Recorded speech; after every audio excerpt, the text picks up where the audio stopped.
And we're going to talk now with some folks from, I think, Doug? Doosan. Doosan.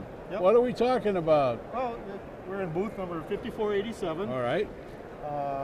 What I'm going to talk about is our new DX140LC excavator. All right. We came out, this is the Interim Tier 4 excavator using the cool gas CEGR Okay. for the after treatment with the DPF filter. And we can also, not just with the engine change, but we also made some improvements in the product itself and some more options that we offer that we didn't offer before. This size class, let's talk a little bit about the size class itself. It's a 14 metric ton machine.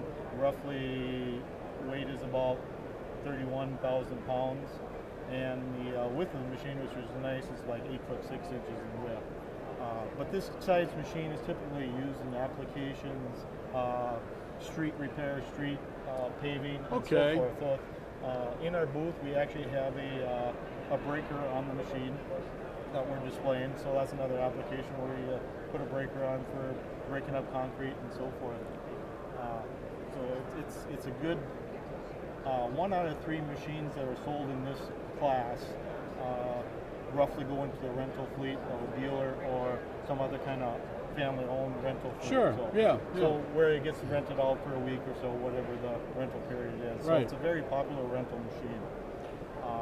Typically they're put a quick attach coupler on it so you can remove the attachment, put a bucket on it, different packet. There seems to be a lot of technology going into that now in the last couple of years, isn't it? A lot of technology, not just the hydraulic interfacing Right. and the controlling the flow. I mean, that's one of the features that we added on our new machine is the fact that now you can actually set up like a maximum of like 10 different attachments. Sure. And where you set the flow and hydraulic pressure, and then it's just a matter of pushing a couple buttons on the 7-inch display. And I have got this attachment number 1.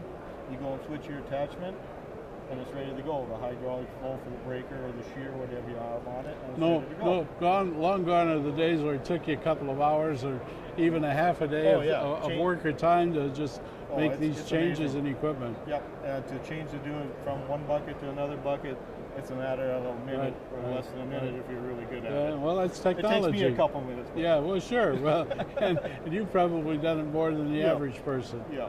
Excellent. Well, I appreciate you stopping by again. Your booth is where? 4887, I believe. Okay, excellent. Well, if you're at the show, by all means, stop by and say hello to the folks at Doosan. 5487 at Doosan, and you know, they'll give you a lot of information on where things are and how you can make all these transitions and these switches and what have you, because that's the name of the game. That's what's happening in this industry as we go forward. Thanks a lot. Thank you. Okay, Appreciate it. good. More success.